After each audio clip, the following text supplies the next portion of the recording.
नमस्कार। इस वीडियो में हम लोग सम्राट अशोक के विषय में पढ़ेंगे। यह डिस्कवरी ऑफ इंडिया से लिया गया है। इसके लेखक हैं पंडित जवाहरलाल नेहरू। तो सम्राट अशोक का नाम हम सब ने सुन रखा है। तो डिस्कवरी ऑफ इंडिया जो महान किताब है, प्रसिद्ध पुस्तक है पंडित जवाहरलाल नेहरू की, उसमें उन्होंने अशोक के विषय में क्या वर्णन किया है उसकी यहाँ पर हम लोग चर्चा करेंगे। हिंदुस्तान और पश्चिमी दुनिया से जो संपर्क चंद्रगुप्त मौर्य ने कायम किए थे वह उसके बेटे बिंदुसार के लंबे राज्यकाल में बने रहे। पाटलिपुत्र के दरबार में मिस्र के प्टोलेमी और पश्चिमी एशिया के सेल्यूकस निकाटोर के बेटे और उत्तराधिकारी एंटियोकस के यहाँ से एलची आते रहे। चंद्रगुप्त के पोते अशोक ने यह संपर्क और भी बढ़ाए और इसके ज़माने में हिंदुस्तान एक महत्व का अंतर्जातीय केंद्र बन गया। खास तौर से बौद्ध धर्म के तेज़ी से बढ़ते हुए प्रचार की वजह से 273 ईसा पूर्व में अशोक इस बड़े साम्राज्य का उत्तराधिकारी हुआ। इससे पहले वह पश्चिमोत्तर सूबे में, जहाँ की राजधानी अपने विद्यापीठ के लिए मशहूर तक्षशिला थी, राजा के प्रतिनिधि के रूप में रह चुका था। उस समय ही साम्राज्य के भीतर हिंदुस्तान का ज़्यादातर हिस्सा आ गया था और यह ठीक मध्य एशिया तक फैला हुआ था। सिर्फ दक्षिण पूरब और दक्षिण का एक हिस्सा इसमें नहीं आ पाया था। सारे हिंदुस्तान की एक हुकूमत के मातहत ले आने के पुराने सपने ने अशोक को उकसाया और उसने पूर्वी समुद्र तट के कलिंग प्रदेश को जीतने की ठानी। यह प्रदेश मोटे ढंग से आजकल के उड़ीसा और आंध्र प्रदेश का एक हिस्सा मिलाकर बनेगा। कलिंग के लोगों के बहादुरी से और मुकाबला करने के बावजूद अशोक की सेना जीत गई। इस लड़ाई में भयानक हत्याएं हुईं और जब अशोक के पास समाचार पहुँचे तो उसे बड़ा पछतावा हुआ और युद्ध से उसका जी फिर गया। विजयी सम्राटों और इतिहास के नेताओं के बीच वह अकेला व्यक्ति है जिसने विजय के क्षण में यह निश्चय किया कि वह आगे युद्ध न करेगा। सारे हिंदुस्तान ने उसका आधिपत्य मंजूर कर लिया, सिवाय धूड़ दक्षिण के एक टुकड़े के, जिसे कि वह अब इच्छा करने भर से अपने अधिकार में ला सकता था। लेकिन उसने अपने राज्य को बढ़ाया नहीं और बुद्ध की शिक्षा के असर में उसका मन दूसरी ही तरह की विजयों और साहसी कामों की तरफ फिरा। अशोक के क्या ख्याल थे और उसने क्या किया, यह हम उसके ही लफ्ज़ों में उन बहुत से आदेशों में उसने जारी किए थे और जो कि पत्थरों और धातों पर अंकित किए गए थे हम जानते हैं। यह आदेश सारे हिंदुस्तान में फैले थे और हम जब भी मिलते हैं और इन आदेशों के जरिए उसने अपनी प्रजा को ही बल्कि आने वाली पीढ़ियों को भी अपना संदेश दिया था। उसके एक आदेश में यह कहा गया है, परम पवित्र प्रियदर्शी सम्राट ने अपने राज्य के 8वें वर्ष में कलिंग को जीता।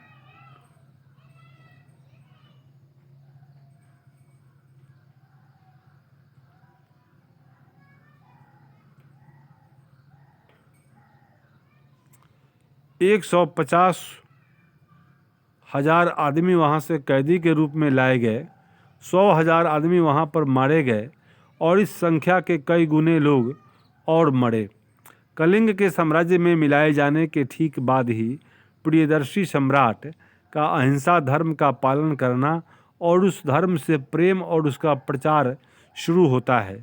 इस तरह प्रियदर्शी सम्राट का कलिंग विजय पर पश्चाताप उदय होता है, क्योंकि न जीते गए देश के जीते जाने के साथ ही हत्याएं और मौतें होती हैं और लोग बंदी करके ले जाए जाते हैं। यह प्रियदर्शी सम्राट का महान शोक पहुंचाने वाली बात है। इस आदेश में आगे कहा गया है, कि अब अशोक हत्या या बंदी किया जाना नहीं देख सकते। जितने लोग कलिंग में मरे उनके 100वें 1000वें हिस्से का भी नहीं। सच्ची विजय, अशोक लिखता है, लोगों के दिलों पर कर्तव्य और दया धर्म पालन करते हुए विजय हासिल करना है। और इस तरह की सच्ची विजय उसने पा ली थी, न महज अपने राज्य में बल्कि दूर दूर के राज्यों में। इसके अलावा आदेश में यह भी कहा गया है कि इसके अतिरिक्त यह है कि अगर कोई उनके साथ बुराई करता है तो उसे भी प्रियदर्शी सम्राट जहाँ तक होगा सहन करेंगे। अपने राज्य के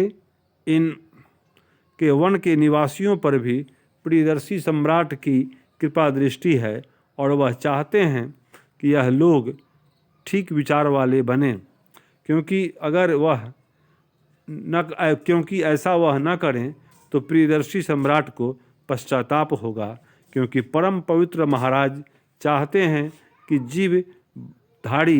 जीवधारी मात्र की रक्षा हो और उन्हें आत्मसंयम, मन की शांति और आनंद प्राप्त हो। इस अद्भुत शासक ने, जिसे कि अब तक हिंदुस्तान में और एशिया के दूसरे हिस्सों में प्रेम के साथ याद किया जाता है, बुद्ध के उत्कर्ष, बुद्ध के सत्कर्म और सद्भाव की शिक्षा के फैलाने में और जनता के हित के कामों में अपने को पूरी तरह लगा दिया। वह घटनाओं को हाथ पर हाथ रखकर देखने वाला और ध्यान में डूबा हुआ और अपनी उन्नति की चिंता में खोया हुआ आदमी न था। वह राज कार्य में मेहनत करने वाला था और उसने यह ऐलान कर दिया था कि मैं सदा इस काम के लिए तैयार हूँ, सब वक्तों में और सब तरह, चाहे मैं खाना खाता हूँ, चाहे रविदास में हूँ, रनिवास में हूँ, मैंने अपनी रानियों के साथ, चाहे अपने शयन में रहूँ या स्नान में सवारों पर रहूँ या महल के बाग में, सरकारी कर्मचारी जनता के कार्यों के बारे में मुझे बराबर सूचना देते रहें। जिस समय भी हो और जहाँ भी हो, मैं लोकहित के लिए काम करूँगा। उसके दूत और एलची सीरिया, मिस्र, मैसिडोनिया, साइरीन और एपाइरस तक बुद्ध के संदेश और उसकी शुभ कामनाओं को लेकर पहुँचे।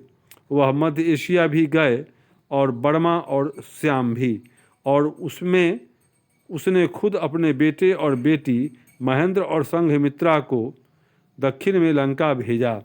सभी जगह दिमाग और दिल को फेरने की कोशिश की गई।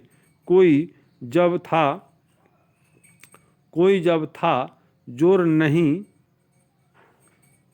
हस्तामल किया गया। खुद कट्टर बौद्ध होते हुए भी उसने दूसरे धर्मों के लिए आदर का भाव दिखाया।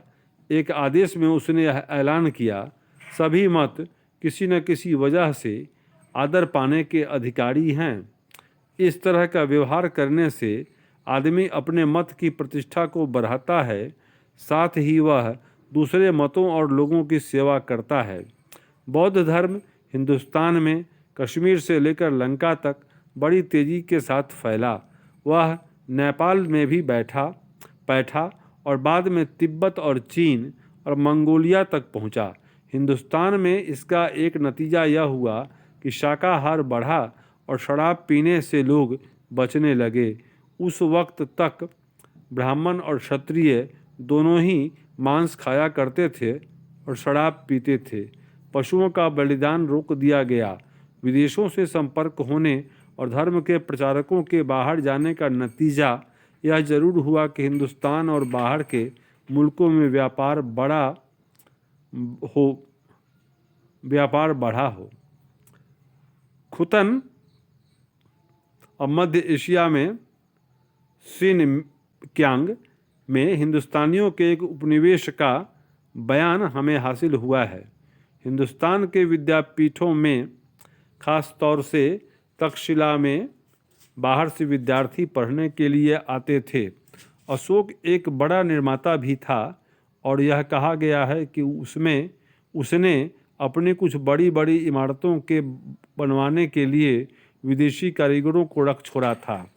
यह नतीजा एक जगह बने हुए कुछ ऐसे खेतों को देखकर निकाला गया है जो कि पर्सिपोलिस की याद दिलाते हैं, लेकिन इस शुरू की पत्थर की कारीगरी में और खंडहरों में भी हिंदुस्तानी कला की परंपरा की खास बातें देखने में आती हैं।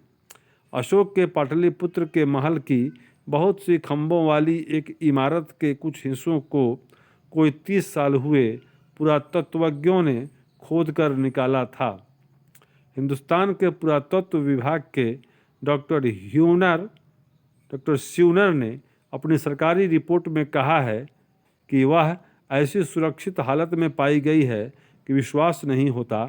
इसमें लगी हुई शहतीरें वैसी ही चिकनी और ठीक हालत में हैं जैसी कि वह उस दिन रही होंगी जबकि वह लगाई गई थीं, यानी 2000 साल से ज़्यादा साल पहले।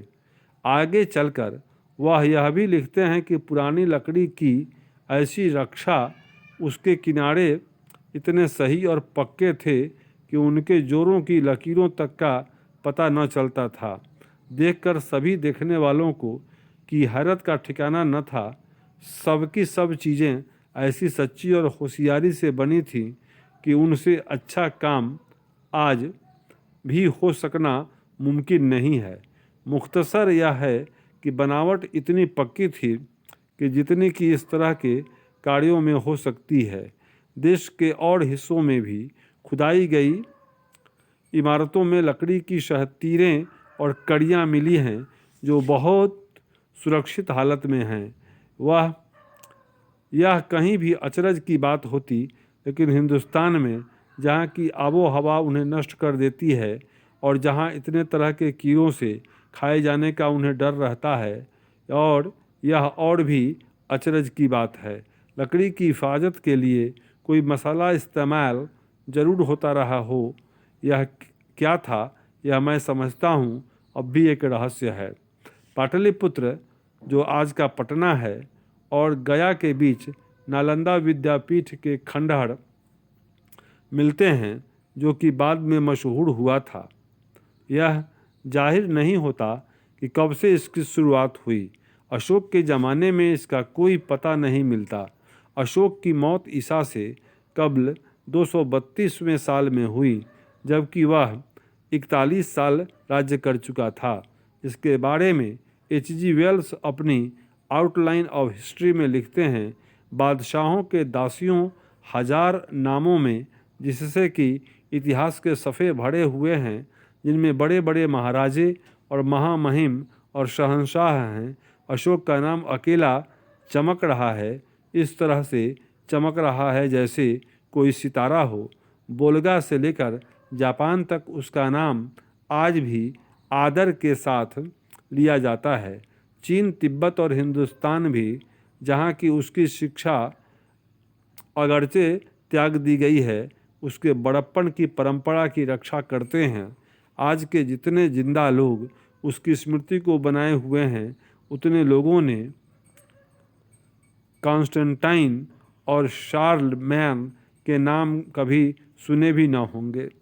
तो ये दोस्त आपको बताया गया अशोक के विषय में। Thank you for viewing.